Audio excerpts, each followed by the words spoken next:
السلام علیکم ورحمۃ اللہ وبرکاتہ۔ الحمد للہ رب العالمین والعاقبۃ للمتقین والصلاۃ والسلام علی اشرف الانبیاء والمرسلین نبینا و رسولنا و حبیبنا امامنا محمد وعلی آلہ واصحابہ اجمعین، اما بعد۔ قال اللہ تعالیٰ فی القرآن الکریم لا یکلف اللہ نفسا الا وسعها۔ اللہ تعالیٰ نے قرآن مجید میں ارشاد فرمایا ہے کہ اللہ تعالیٰ کسی انسان پر اس کی طاقت سے بڑھ کر بوجھ نہیں ڈالتے ہیں، یعنی اسے اتنی ذمہ داری اللہ تعالیٰ اس پر نہیں ڈالتے جو اس کی طاقت سے بڑھ کر ہو۔ یہ بات اس لیے عرض کر رہا ہوں کہ بہت دفعہ یہ سوال ہمارے بھائیوں کی طرف سے آ چکا ہے، ہماری بہنوں کی طرف سے آ چکا ہے کہ بینک کے اندر مجبوراً اکاؤنٹ کھلوانا یہ کیسا ہے، کیونکہ گھر کے اندر خطرہ ہے کہ پیسہ چوری ہو جائے، ڈاکہ پڑ جائے، اللہ معاف کرے۔ جیسے ہمارے ہاں حالات ہیں کہ اگر کسی کو علم ہو جائے کہ ان کے گھر میں روپیہ پیسہ ہے، خاص طور پر یہ پتہ چلے کہ پیسہ لاکھوں کی یعنی گنتی میں ہے، تو یہ خطرات بڑھ جاتے ہیں۔ تو اس سلسلے میں دیکھیے کہ ہمارے ہاں یعنی پاکستان کے اندر دو قسم کے بینک اکاؤنٹ لوگ کھلواتے ہیں، اور بینک کے اندر دو قسم کے جو اکاؤنٹ ہیں وہ کھولے جاتے ہیں۔ اس میں نمبر ایک تو سیونگ اکاؤنٹ ہے اور نمبر دو کرنٹ اکاؤنٹ ہے۔ سیونگ اکاؤنٹ کے اندر اگر آپ اپنی رقم رکھتے ہیں تو گویا کہ آپ نے بینک سے سود لینے کا ایگریمنٹ کیا ہے، وہ آپ کی رقم کو جہاں بھی لگائیں، نام تو وہ تجارت کا لیتے ہیں لیکن سود دینے پہ لگاتے ہیں، سودی کاروبار پہ لگاتے ہیں، سودی کاموں میں لگاتے ہیں، پھر اس کا پروفٹ جو ہے وہ آپ کو بھی ملتا ہے۔ تو سیونگ اکاؤنٹ جو ہے یہ تو گویا کہ آپ جان بوجھ کر سود کی تجارت کر رہے ہیں، اور سود جو ہے اس کے بارے میں اللہ تعالیٰ نے فرمایا ہے کہ اگر اللہ تعالیٰ کا حکم آنے کے بعد بھی کہ سود حرام ہے،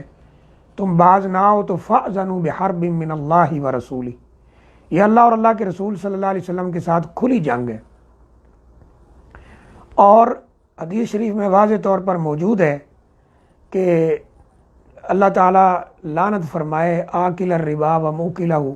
وشاہدیہ وکاتبہ، جو سود لیتا ہے، دیتا ہے اور لکھتا ہے اور گواہی بھرتا ہے، سب کے اوپر اللہ کی لعنت۔ اور ایک حدیث میں یہ بھی لفظ ہے کہ یہ اس گناہ میں برابر کے شریک ہے، یعنی جیسے لینے دینے والا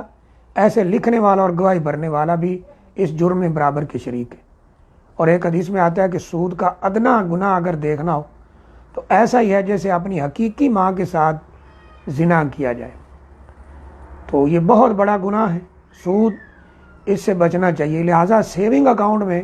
تو کسی صورت میں پیسے رکھوانا جائز نہیں ہے۔ رہا یہ جو کرنٹ اکاؤنٹ ہے، کرنٹ اکاؤنٹ کے اندر کیونکہ صرف آپ کی رقم سیو کی جاتی ہے، رکھی جاتی ہے، اس پر آپ کو کوئی پروفٹ نہیں ملتا ہے۔ یعنی اگر آپ اونلی اپنی رقم وہاں رکھواتے ہیں حفاظت کے لیے تو اس میں آپ کو پروفٹ وغیرہ نہیں ملتا ہے، وہ آپ کی رقم ان کے پاس ان کے کہنے کے مطابق امانت ہے، جب آپ چاہیں پوری رقم چاہیں، آدھی چاہیں، اس میں سے نکال سکتے ہیں۔ تو یہ جو ہے اس میں بھی پیسہ صرف اور صرف مجبوری کی بنیاد پہ رکھوایا جا سکتا ہے۔ اگر گھر کے اندر چوری کا خطرہ ہے، ڈاکے کا خطرہ ہے، حفاظت کا کوئی انتظام نہیں ہے، تو پھر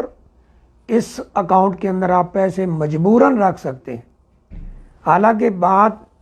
واضح ہے کہ اگر آپ کرنٹ اکاؤنٹ میں بھی پیسے رکھتے ہیں، آپ سود نہیں لیتے، بینک کو پتہ ہے کہ یہ بندہ پیسے صرف امانتاً رکھوا رہا ہے، مجبوری سے رکھوا رہا ہے، اس نے کوئی پرافٹ، کوئی سود، کوئی چیز نہیں لینا ہے، پھر بھی وہ پیسہ ایک ہی جگہ پہ ان کا جمع ہوتا ہے، کرنٹ اکاؤنٹ کا بھی، سیونگ اکاؤنٹ کا بھی، اور اسی سے وہ لوگوں کو یعنی قرض دیتے ہیں، سودی لین دین کرتے ہیں۔ تو ایک طرح سے آپ کا پیسہ بھی اگرچہ یہاں لگ رہا ہے، لیکن جو آپ نے ان کے ساتھ ایگریمنٹ کیا ہے کہ میرا کرنٹ اکاؤنٹ ہوگا، میں اس پہ کوئی سود نہیں لوں گا، اور آپ نے مجبوراً رکھا ہے، گھر میں پیسے ضائع ہونے کا خطرہ ہے اور کسی قسم کا انتظام نہیں ہے، تو اس میں انشاءاللہ اللہ تعالیٰ معاف کرنے والے، کیونکہ شریعت کا قاعدہ ہے الضرورات تبیح المحظورات، کہ جہاں ضرورت پڑ جائے، مجبوری بن جائے، وہاں شریعت اپنی پابندیاں کچھ نرم کر لیتی ہے۔ اگر تو گھر میں انتظام ہو سکتا ہو، کسی ایسی جگہ پہ پیسے رکھے جا سکتے ہوں، یا کوئی ایسا گھر ہے کہ اس میں کسی چور ڈاکو کے آنے کا خطرہ نہیں ہے، گھر میں کوئی پہرے دار ہیں، چوکیدار ہیں، اس طرح کے لوگ ہیں، تو یا کوئی ایسی سوسائٹی ہے جس کے مین گیٹ کے اوپر لوگ موجود ہیں، پہرا دینے والے، آنے جانے والوں کی پوری تفتیش ہوتی ہے، پوچھ گچھ ہوتی ہے، تو وہاں پیسے کے ضائع ہونے کا خطرہ نہیں ہے، تو پھر بینک میں پیسہ کرنٹ اکاؤنٹ میں بھی نہیں رکھوانا چاہیے۔ لیکن اگر یہ خطرہ موجود ہو تو پھر مجبوراً کرنٹ اکاؤنٹ میں پیسہ رکھا جا سکتا ہے، کیونکہ لا یکلف اللہ نفسا الا وسعہا، اللہ تعالیٰ کسی بھی انسان پر اس کی طاقت سے بڑھ کر بوجھ نہیں ڈالتے۔ اب اس طرح تو لوگوں کو مجبور نہیں کیا جا سکتا کہ پیسہ گھر میں ہی رکھیں، پھر اس کی حفاظت کے لیے یہ کریں، چوکیدار رکھیں، وہ رکھیں، یہ ہر ایک کے لیے تو ممکن نہیں ہے۔ بعض لوگوں کے لیے ممکن ہے لیکن ہر ایک کے لیے ممکن نہیں، اور ویسے بھی پیسہ، کاروبار، آنا جانا، یہ چیزیں ہیں، مستقل رہنے والی چیز ہی نہیں ہے۔ تو اس لیے اگر گھر میں خطرہ ہے کہ یہاں ڈاکہ پڑ سکتا ہے، چوری ہو سکتی ہیں، گن پوائنٹ پہ یہ پیسہ چھینا جا سکتا ہے، یا اس طرح کا کوئی بھی، اور پھر اللہ معاف کرے، اللہ معاف فرمائے، آج کل جو ماحول بن چکا ہے کہ یہ لوگ اس طرح کی وارداتیں کرنے والے گھر میں آتے ہیں، اونلی پیسہ لے کر نہیں جاتے بلکہ اور بھی بہت قسم کی زیادتیاں کر کے جاتے ہیں۔ اللہ تعالیٰ ہر ایک کی عزت، مال، جان کو محفوظ فرمائے۔ قتل کرتے ہیں، ڈاکہ ڈالتے ہیں، پیسہ لے جاتے ہیں اور عزتیں برباد کرتے ہیں، وغیرہ وغیرہ۔ تو پھر ان سارے حالات سے بچنے کے لیے مجبوراً کرنٹ اکاؤنٹ میں پیسہ رکھوا دیا جائے تو انشاءاللہ اس میں کوئی حرج والی بات نہیں ہے۔ واللہ اعلم بالصواب۔